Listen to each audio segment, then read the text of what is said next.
You're watching Al Jazeera. A reminder of our top stories. France's iconic Notre Dame Cathedral is on fire. The area has been evacuated as firefighters battle the blaze. One of the landmark spires has collapsed as well. The cause of the blaze is still unknown. Sudan's protest leaders have laid out their demands, including an immediate transition to a civilian government, with some representatives from the military. A military council took over when President Omar al-Bashir was deposed last week.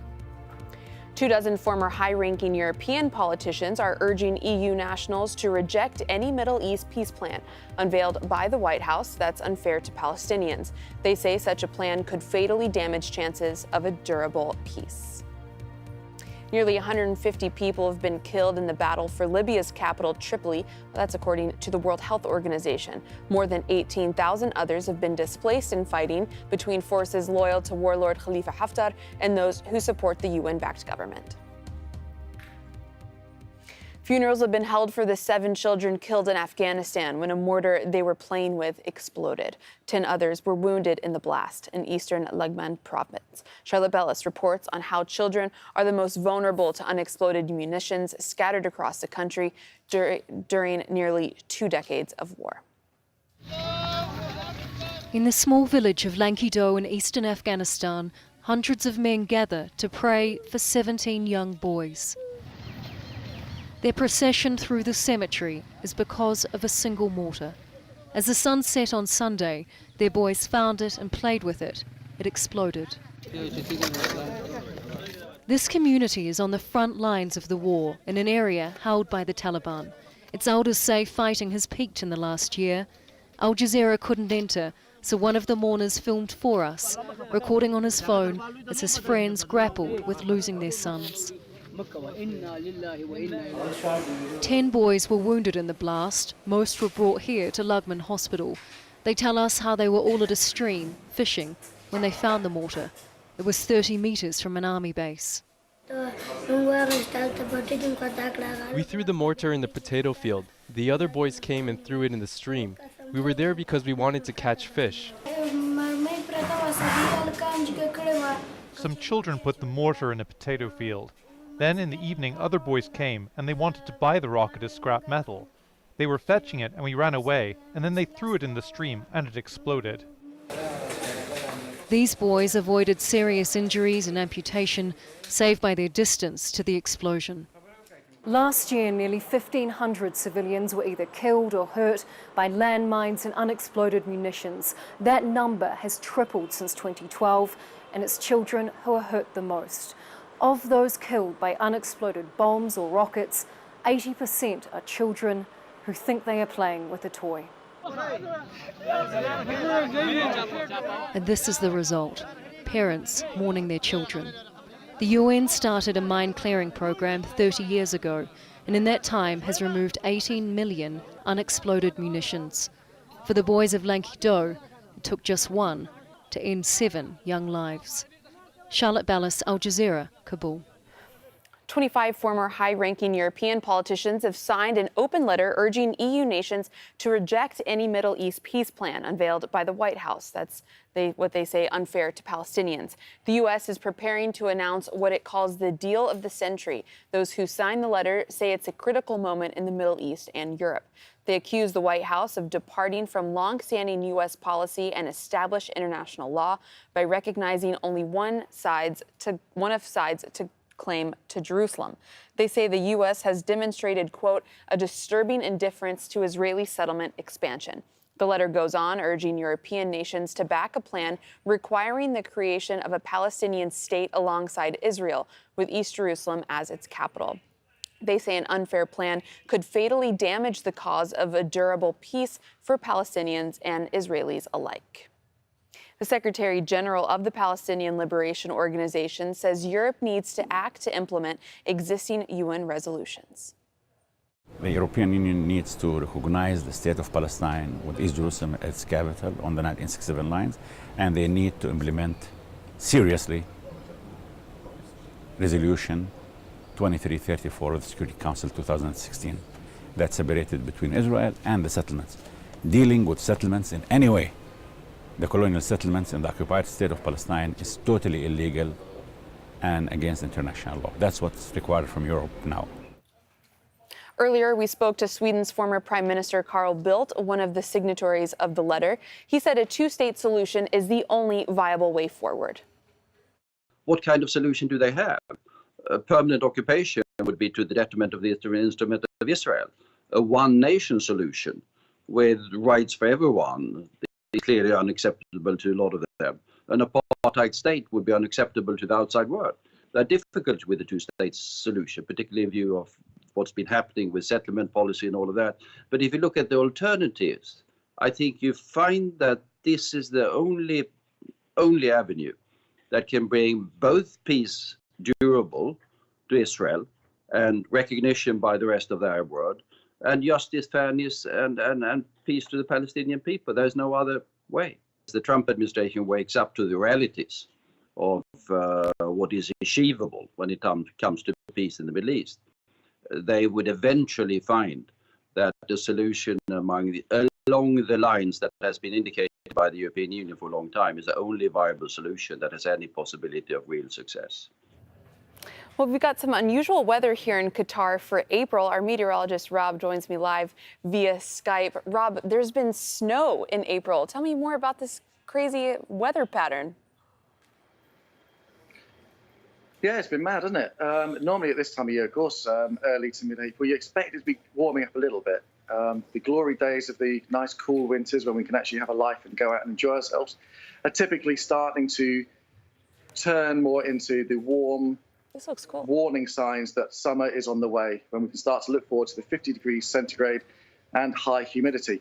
But it's been crazy this week. Yeah, not only do we have the thunder and lightning, the huge downpour and deluge of the rain, but to top it all off, we had the hailstones and then the 6 feet of snow, which, of course, was lovely for those of us that actually had skis and could go out and do it. But most people are ill-prepared for such weather here, and so they really did suffer with not being able to go out and enjoy it so much. Normally, we wouldn't be expecting this type of thing, of course, but the more that we enjoy this sort of unusual weather, the more people are starting to say, yeah, roll on global warming. If this is what we can expect in the future, let's have some more of it. Yeah, the worst thing was you couldn't see all those white Land Cruisers and all of that snow pile up. Rob, is there anything else you want to tell me about these skies over the Middle East? Yeah, it might get worse. You ever seen the opening scenes to Flash Gordon? You know, when the sky turns orange and then green? Expect that sort of weather in the next couple of days. I swear it's going to happen. Well, if we live, I'll talk to you again soon. Cool. Cheers. All right, well, protests are taking place around the world to put the issues of global warming and climate change into focus. Environmental activists are blocking some of London's busiest roads in an effort to shut down the city. They're demanding the government reduce carbon emissions to zero by 2025. Bernard Smith has more for us from London. This is Marble Arch in central London, would normally be packed with traffic at this time of the day, but here and at 4 other sites has been taken over by protesters from Extinction Rebellion, who are using this sort of new type of civil disobedience to get the message of climate change across. They're here for a while, apparently. They even set up solar panels over there because their intention is to camp out here at least for the next 3 days, but as long as a couple of weeks. And they're doing it, they say, because of really the frustration over decades of warnings of climate change being ignored. And the only way they can get people to pay attention and to take notice is to do this sort of civil disobedience. It's not just here. 80 cities, more than 80 cities in 33 countries worldwide are taking part in these protests, and certainly here at London, very low level policing allowing it to go ahead. Fascinating breakthrough. Scientists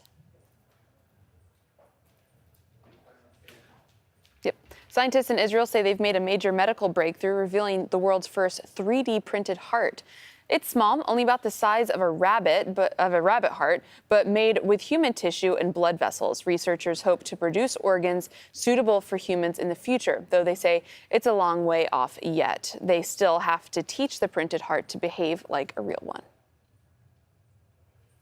Australia have sacked their biggest rugby union star, Israel Folau, over homophobic comments that he made on Instagram. It comes just months before the Rugby World Cup in Japan. David Stokes has more.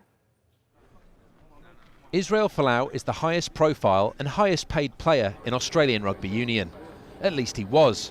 The fullback's career appears to be over after he launched yet another homophobic attack on social media. An ultra-conservative Christian, he was warned in 2017 for expressing his opposition to gay marriage. But then last week posted this on Instagram, saying that all gays will go to hell if they do not repent. It left Australia's rugby bosses with little choice. Rugby Australia Integrity Unit deemed that Israel had committed a high-level breach of the Professional Players Code of Conduct, warranting termination of his employment contract. 30-year-old Folau, who has not deleted the post, told the Sydney Morning Herald newspaper it would be God's will if he never played rugby again. He's been a fixture for the Wallabies since switching from Aussie rules in 2013 and would no doubt have played a huge part in their World Cup campaign later this year. But coach Michael Checker says there's no way he could pick him now. When you're playing the gold jersey, we represent everyone in Australia, everyone. It's not just Australia facing awkward questions. England rugby star Billy Vunipola could be in hot water for publicly defending Folau online, as could 3 of his teammates, who in turn liked his post. Vunipola is set to meet with England bosses this week. As for Folau, he has 48 hours to either accept his sacking or take it to an independent hearing. But it's hard to see a route back for him now. David Stokes, Al Jazeera. Baseball is celebrating Jackie Robinson Day, the first black player to break into the major league back in 1947. African Americans used to make up about a third of all MLB players, but now that number is less than 10%. Rob Reynolds reports. For millions of Americans, this is the sound of spring. 17-year-old DJ Bryce plays shortstop for the Angels of Alpha Charter School near Sacramento. I'm trying to put everything into baseball. Everything, all my heart into baseball. That's what I'm trying to put it into. Former Major League player and manager Jerry Manuel's foundation guides the school's baseball program. In his youth, he says, baseball was king. It was a part of the African American culture on Sunday after church that there'd be a baseball game. Baseball game on Sunday in the black community, everybody was there. Since Jackie Robinson broke baseball's race barrier 72 years ago, players like Hank Aaron, Bob Gibson, Willie Mays, and Ernie Banks have been among baseball's greatest. But times have changed. Now, out of 750 active players on major league teams, just 51 are African Americans. One reason is economic, says Angels coach Anthony Manuel. Amateur baseball is turned into travel ball. And in order to do that, there's a big cost that goes along with that, from monthly fees to uniforms to paying for the tournament. And not saying that African American kids don't have money, but a lot of the houses are single parent families, and it's a little tougher, to keep up. Jerry Manuel's mission is interesting more African American kids in baseball. I really envision that there's going to be a tremendous turnaround. But there's more to it than just numbers. The goal of this program goes well beyond college baseball scholarships or even major league contracts. It's also about building character and giving back to the community. Winning, Jerry Manuel says, isn't everything. It's more about the man. It's more about him surviving and coming out of an underserved area and becoming a man. There's a reason Manuel's nickname as a player was the Sage. Now he's passing on his wisdom and love for the game to a new generation of African Americans, so they too can walk in the footsteps of Jackie Robinson. Rob Reynolds, Al Jazeera, Alberta, California. All right, let's break back in to bring you more on our top story here. The story we're all talking about, the fire at Notre Dame in Paris. So we have a few updates for you. The French junior interior minister says that the cause of this fire is still unknown, but the Vatican, they've also come out and they've said that this fire has caused shock and sadness to all in the area. So we want to cross over to our correspondent, Rob. He's on the phone in Paris. Rob, what are you seeing from where you are right now? Oh, it's a heartbreaking scene. Obviously, our viewers have seen all of the live pictures of the flames engulfing this famous monument in Paris. In fact, it's so famous you can't really visit Paris without walking past this magnificent building. So seeing the crowds gather alongside such a scene of devastation and history going up in flames and smoke is really quite disappointing. There's people visibly upset by this, and you can understand why, really. I mean, this is a building that has been around for hundreds and hundreds of years. It was the 12th century that it was originally started. It took another 100 or 2 years in which to finish it. And since then, it's dominated the skyline. It's been one of the most imposing buildings in the world, not just in Paris or Europe. To see the spire collapse because of the ferocity of these flames earlier today was really dreadful. The fire itself, of course, broke out at about 10 to 7 evening time. So there were many tourists as well as locals heading out for the evening to one of the many restaurants nearby and just going for a walk along the Seine, which, of course, this magnificent building sits on. Casualty-wise, there are no casualties, which is good news, because as sad as all of this is for all of us that are witnessing it, we have to remember it is a building. Nobody actually died in this, so there is one good thing to come out of this. I'll certainly bring you more details if and when we get them, but at the moment, the pictures are speaking 1,000 words. It's a devastating and heartbreaking scene, really, here in Paris. Rob, we'll touch base with you on this shortly in the next hour, but we'll have more on this fire coming up later on after Inside Story.